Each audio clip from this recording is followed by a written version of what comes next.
We're living through one of the most exciting energy transitions in history. Across the UK, the way we generate and use power is changing. Clean energy is shaping our present, not just our future. And hydrogen is part of that journey, not a silver bullet, but as one of the tools that can connect renewable power to industry, transport, and long-term resilience. Yet progress depends on more than technology. It depends on policy, on clarity, on confidence. So where does the UK really stand? Are we building the right foundations? And are we moving fast enough to secure our energy future? Today, I'm joined by Emma Guthrie, CEO of the Hydrogen Energy Association, the organisation bringing together voices from across the hydrogen industry to help shape the UK's hydrogen future. We'll explore the findings of the association's The State of the Hydrogen Nation report, looking at the power being built, the policy shaping progress, and the momentum gathering across the sector. Because hydrogen isn't just about technology, it's about how we turn ambition into action. Welcome to The Only Way is Hydrogen, small molecule, big clean future. Emma, it's great to have you here today. Thank you so much for having me. It's a pleasure to be here. Thank you. So tell me a little bit more about what the Hydrogen Energy Association does. Sure. So the Hydrogen Energy Association is a member association. We are set up as a not-for-profit company, and this association has been around for 20 years, in fact.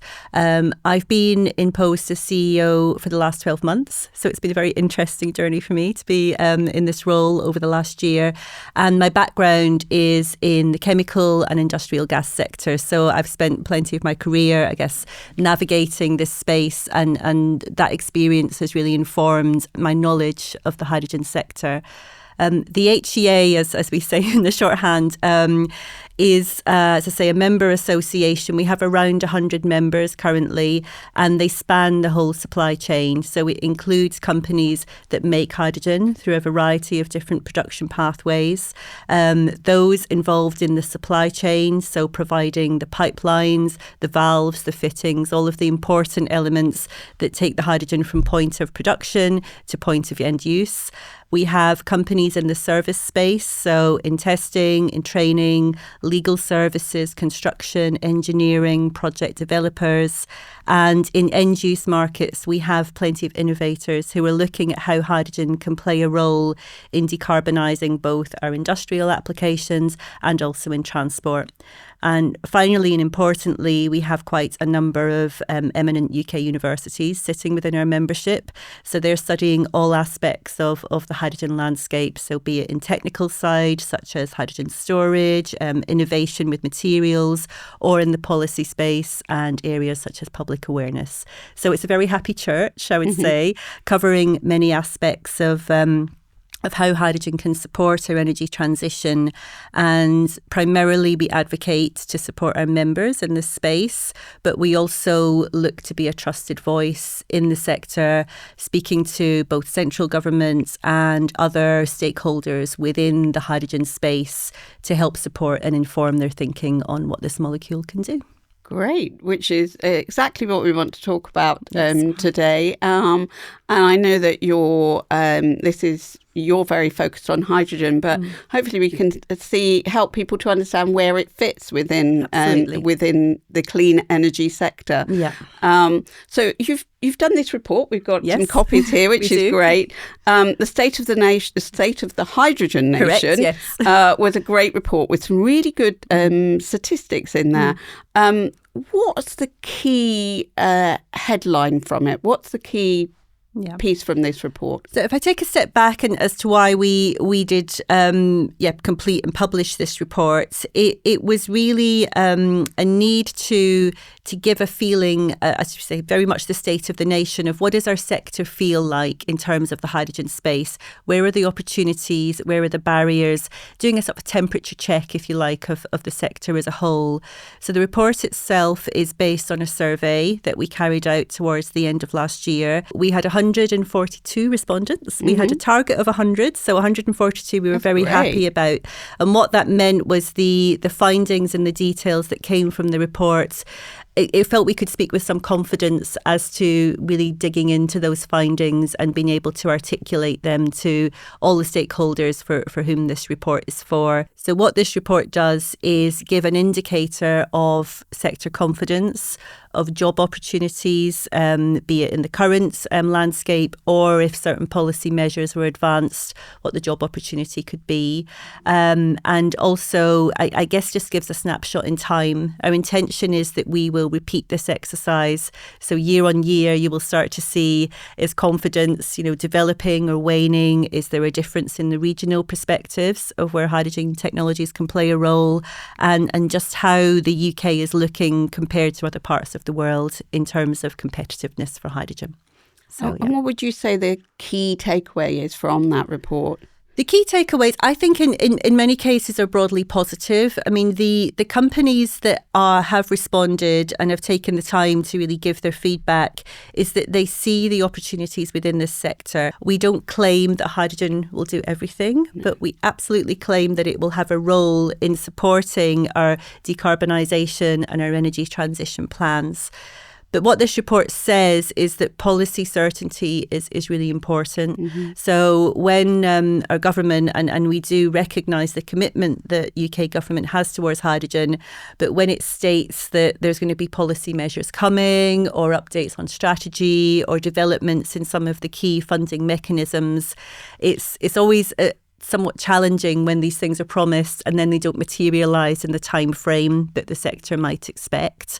So any lag in terms of policy, any feeling that policy certainty might be wavering or taking longer than expected, that creates bottlenecks within our sector, I think particularly for companies that want to employ more people, want to make investments.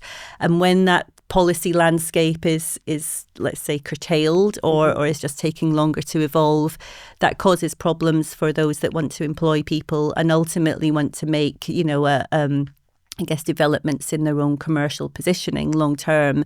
The investments they make now really do much rely on the policy landscape having some certainty with it. So the opportunities are there, but we very need to see that policy certainty coming. Yeah, absolutely. I mean, GW Shift, I know that just talking, we did a small survey with some of the companies we've been working with in the Southwest and South Wales. And actually, they've been adding a lot of jobs to those companies over the last year. I forget the exact numbers, but, I think there was about 60 jobs from just a small number that responded, which was about 12. So, good increase in jobs. But I agree with you that policy strategy from government needs to be clear and continuous in many ways. Keeping some momentum on things. And I think we can all recognise in the last 12 months, certainly since I've been in this role, that there's so many challenges in our geopolitical space. There's so many things that are affecting government's ability to look at the energy transition. But nevertheless, I think for us as a sector and one that really does want to contribute both towards that transition of the whole energy sector, but also to provide job security, to provide new jobs and highly skilled ones at that, So that certainty of government's ongoing commitment and delivering what it promises in a timely way, that feels like a really important factor for companies in this space. Yeah, definitely. Definitely. So would you say, from having done this report, is the UK leading? Is it hesitating? Or is it, falling behind other nations across the world? It feels like a mixed bag. I mean, I think the interesting thing about hydrogen is it plays in so many different ways. I mean, it can be produced in a variety of ways. It can be used in a variety of ways. If we see it as a tool to help decarbonise, then policy measures are very important to help that transition to happen. And different parts of the world are looking at this through different mechanisms.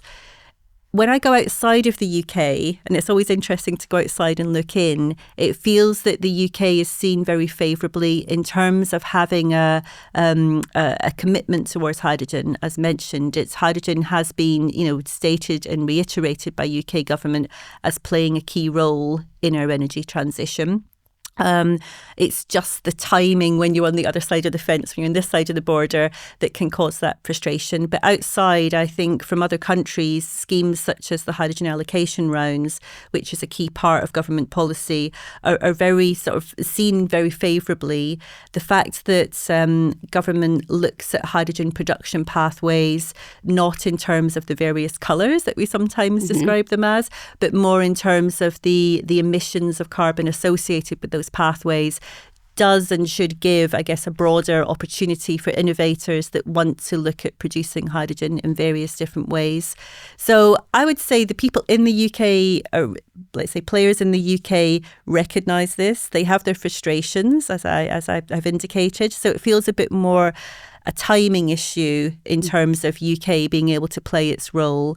If we look outside of the UK, I think certainly what I see from our members is they peer over the fence, so to speak, and see companies such as Germany, which I guess is not a surprise, being one that looks like a landscape that's very favourable, with its mechanisms in place to support hydrogen, both in industrial applications, in grid balancing, but also in transportation.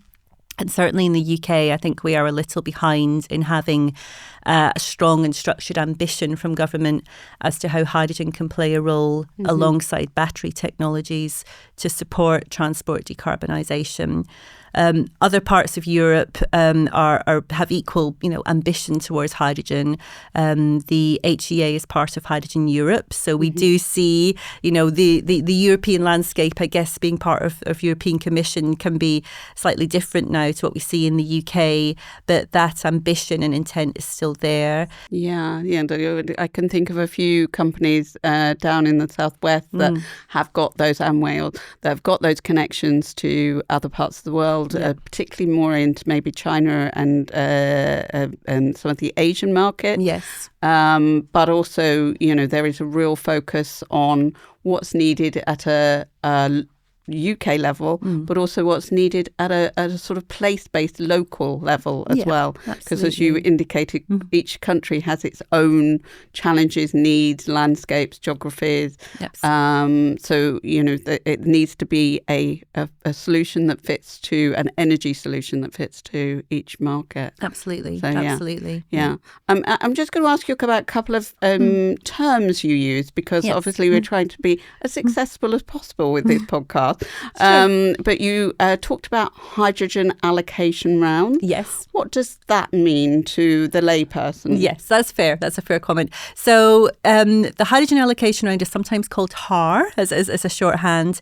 It's one of UK government's key mechanisms for supporting the production of let me say, sustainably produced hydrogen. But generally speaking, hydrogen as a molecule is not freely available, so it has to be created, and that's typically made from either an organic molecule such as natural gas or methane, or through splitting the water molecule itself into hydrogen and oxygen. And you mentioned grid balancing. I mean, is it you've talked about decarbonisation. Yes. Is it just all about decarbonisation, or is there other reasons why we want to be using hydrogen in the energy mix? I mean, if you consider the energy transition that we're going through, I guess we've had a historical energy mix that's been very much focused on large fossil fuel power plants that have fed into our grid, and that has changed, quite dramatically in recent years. And we have an increasing number of intermittent renewables that are coming into the grid, and we do have a situation currently where if it's too windy, we have to turn off those wind turbines because there's not enough grid capacity to to accommodate that those electrons coming in. So there is a need for energy storage, and batteries will play a certain role. There's other media that I guess can support the storage of energy, so we can capture that wind power and then utilise it when it's not windy and when we need it. And hydrogen certainly can play a role as being one of those strategic storage mechanisms.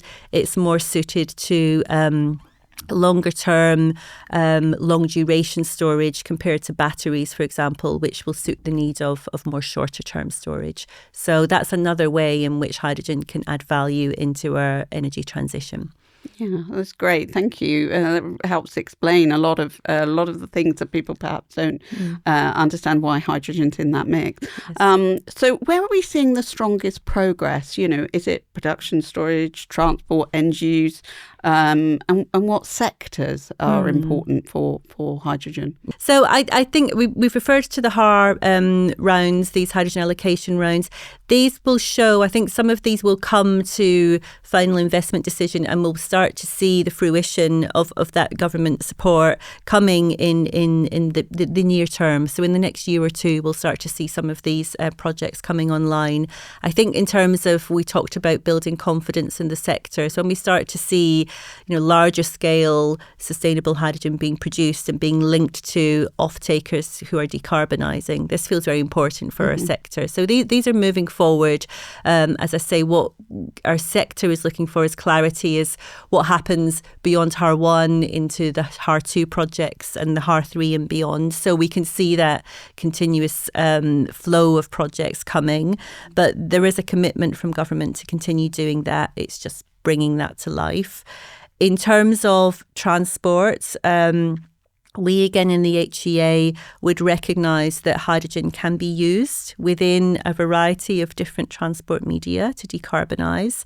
If you look at aviation, I guess there is a long-term view that hydrogen can be used to support planes just in its own right. And hydrogen-powered planes have been considered both for shorter journeys, and then Airbus, I guess, is quite a prominent supporter of a long-term solution where hydrogen is being used. Yeah. But it does feel something in that case that's quite far out. I think building up to that, we do see within the aviation sector an increasing need for e-fuels. So we talk about sustainable aviation fuel, which can be made from bio-based products, but can also be made from sustainably produced hydrogen. So that's a role where we will see, I think, developments coming. Hydrogen is also considered, again, as either a feedstock, primarily a feedstock for producing low carbon fuels within the marine sector. And then if you look at both the marine and aviation sector, there's a whole ecosystem around the port or the airports. So all of the enabling ground equipment, all of the vehicles that are moving around to enable those, what are often quite small towns or cities, you could consider them as. Yeah. Fuel cell and hydrogen technology can support that ecosystem, as well as the boats and the planes themselves. And again, if you look at UK government policy, it does recognise that long-term hydrogen will play a role in supporting the decarbonisation of both of those sectors. I think where we would advocate for perhaps a more structured policy and greater ambition is in land transport. Yeah. So we see that increasingly we are driving, hybrid cars or hybrid electric cars, as we talked this morning. There's battery cars, and I think for certain parts of the road transport sector, there's a recognition that these types of pure electric vehicles will play a role. But what we see, and it's not just the hydrogen, let's say, sector itself, it's speaking to vehicle operators, is we need alternative solutions to meet the needs of a variety of different operating profiles within land transport. So those with heavier vehicles, those with long payloads, those whose operating cycles don't lend themselves to having to stop and charge their vehicle up, or maybe don't have space or grid capacity for, connecting to EV chargers. So there's a variety of different scenarios in which hydrogen as a fuel, either in a fuel cell or putting hydrogen directly into a combustion engine, can support decarbonisation of road transport. I've talked to somebody who's on the EV side, Yes. which will be in another episode. And Sarah was very much of the opinion that it's electric. But I think there's still a bit of a debate. I would say, as in many things, and maybe we'll come to this later in the conversation, but I think one observation I see in all of this space is that we're trying to do so many things within our energy, our industrial, our transport, and our grid situation.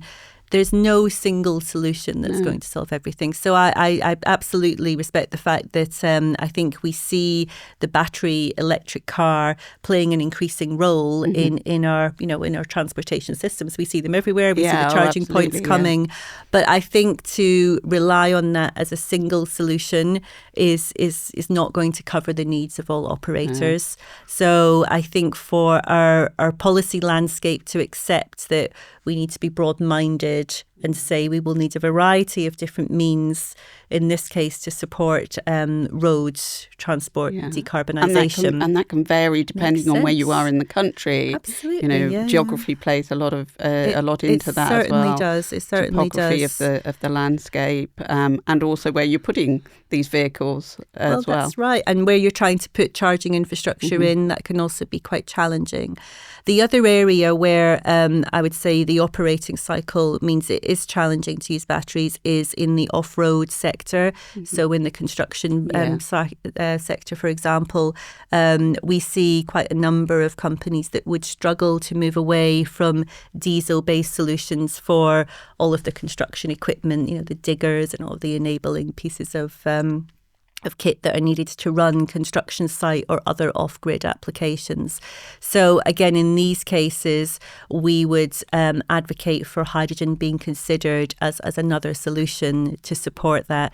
And that's backed up by us talking to players within that sector, operators who would say batteries can do certain things, but they certainly cannot do everything. And connecting, charging those batteries, getting grid connections, even on a temporary basis, doesn't always meet the needs of those types of settings. So, Yeah, absolutely. And so from your members' perspective, what's the biggest barrier to this hydrogen deployment? Because you've mentioned projects, and this is something I hear a lot. There's a lot of hydrogen projects. Are they actually, is this infrastructure that's going in? Is it, and I think that sometimes a slight frustration I have is, is it real? Is it happening? Yes, I think it's fair. And I think there are many things happening. There are some that are happening where we will see the fruition and the culmination of these projects, as I say, coming in the next year or two, particularly around these larger scale HAR projects that I've mentioned.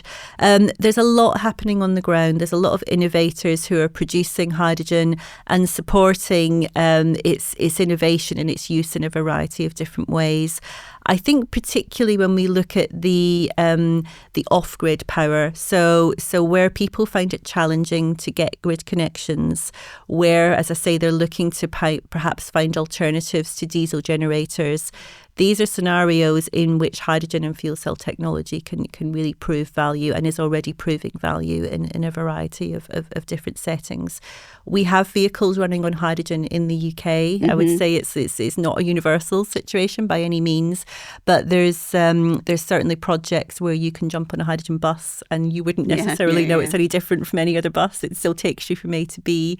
So there's definitely examples of where hydrogen's already playing a role, and there's others where we will see at a larger scale its role really coming to the fore in terms of supporting both industrial decarbonisation and also this grid balancing, as I've mentioned. Down in Swansea they've got hydrogen taxis being run by Hippo, which is a great innovator in that local area, which is great, one of our GW Shift companies.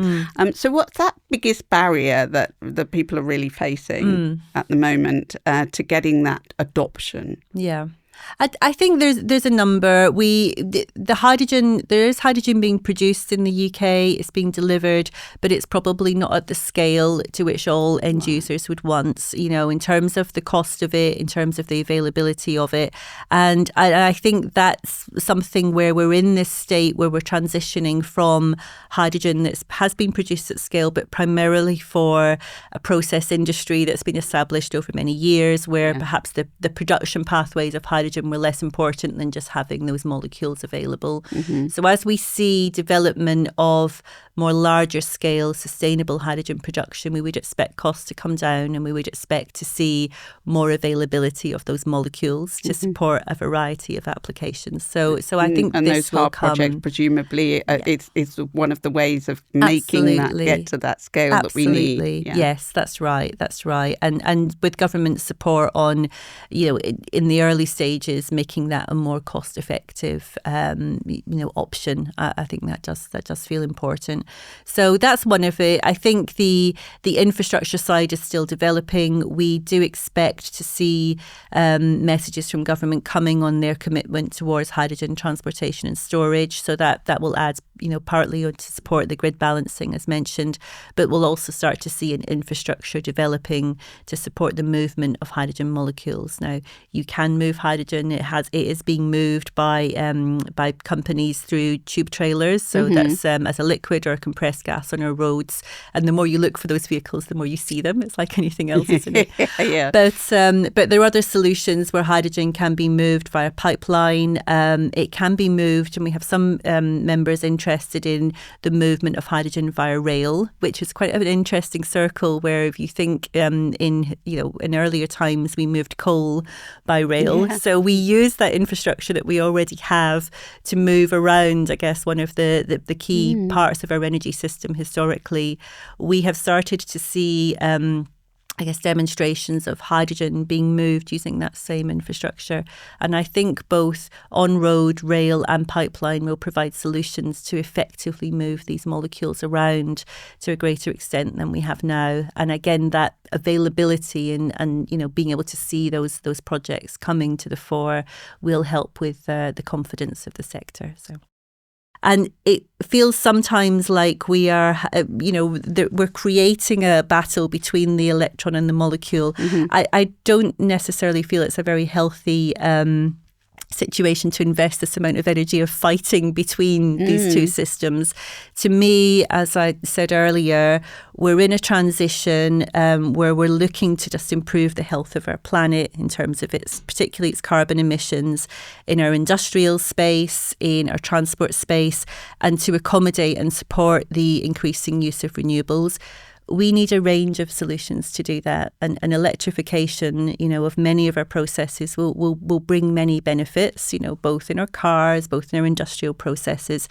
But it cannot do all of this on its own, and there's many that I think feel that hydrogen is sometimes a distraction in terms of achieving that goal. That will help bring innovation and solutions forward if we have that more broad-minded approach. Yeah, the energy system, which I know there's a HIAC project from government, which is funded by government, which is looking at that energy system. Absolutely. Which, from high res, there's quite a lot of work on the fundamentals that are needed to ensure we get there, but then taking that through to the energy system. And that's where it's not just about a molecule, it's not just about an electron, it's about how that mixes. It's a holistic way, yeah. And on a place-based as well, as we've talked about. And I think so. And I think when people do consider hydrogen in a more negative way, I think it can be associated with these hype cycles that we talk about in this sector, where sometimes there's been perhaps a sort of a great deal of excitement and perhaps over-promising about hydrogen can do so many things. And it can, but it does make sense to look at where can it add the best value in terms of supporting our energy transition. I think that's fair to be able to consider that. But it's sometimes not just looking at the physics of it, it's looking at the operational reality of those working in industrial sectors, of those looking at operating transport fleets and saying that you you may be able to electrify, but it might be that as a transitional phase, or just in terms of the operating reality of these, that it's not always the only solution that can be considered. So that's what I would consider in that more pragmatic way. Let me say that. Will the public first see hydrogen? Where are they going to see it making a tangible difference in our? I think that for most people, what do they want to happen? They want to be able to, I guess, live their life, turn their lights on, drive their car, receive their goods that we all need to keep our country running, with the knowledge that this is happening in a way that's, improving the health of our planet. So I think in many ways that you're not always going to see these solutions. We don't see the electrons that are coming into the grid. We don't see the gas molecules. It was mentioned before, you could go in a hydrogen bus, an electric bus nowadays, and you wouldn't necessarily know unless you were really looking or thinking, well, this is quite quiet compared to what I experienced before. So I think that what will the public see? My impression is that there are going to be some parts of the public that are interested and want to see this innovation and want to support companies and UK supply chain in really, enabling those jobs and skills. So I'd hope that we would see increasing numbers of opportunities for young people to come into this sector. But moreover, I think there's that hopefully feeling of security that our lights will stay on, our energy bills will not go through the roof, but we are supporting a lower carbon future, so that we're supporting the health of the planet at the same time. Absolutely. I like that message. That's really cool. So just to finish up, to sort of wrap up, what do you think is the biggest opportunity in energy for the UK? There's such a number. And if I go back to the State of the Hydrogen Nation report, I think what it really demonstrates is that with the right policy landscape, there are jobs and there are skills and there are opportunities for UK-based companies, or even overseas companies that come and settle here in the UK, for our universities, for our research sector, to find and develop this sector from a homegrown basis. We do need to recognise that we are in a very much a global environment, so collaboration, as I mentioned before, is important. But I think if we really come back to the opportunities, I would really bring that back to jobs and skills and growth that can really support the situation here in the UK. And that's what our members want to see primarily. They want to be able to support that opportunity to employ, young people, to bring people from other sectors into this space and really create a thriving sector that will deliver value into the UK. I think those messages are for people generally, really. I think our current economic climate, we all want to see more jobs and growth. We absolutely do. To ensure that the UK can build its economy, and that we can all see a little bit more prosperity in our world. Emma, thank you so much. I could have talked to you for hours. It was so interesting. There was lots of great things there, and you really explained that so well for many people. So I really appreciate you coming and joining me today. It's been such a pleasure. Thank you so much for inviting me. Thank you. Yeah, thank you.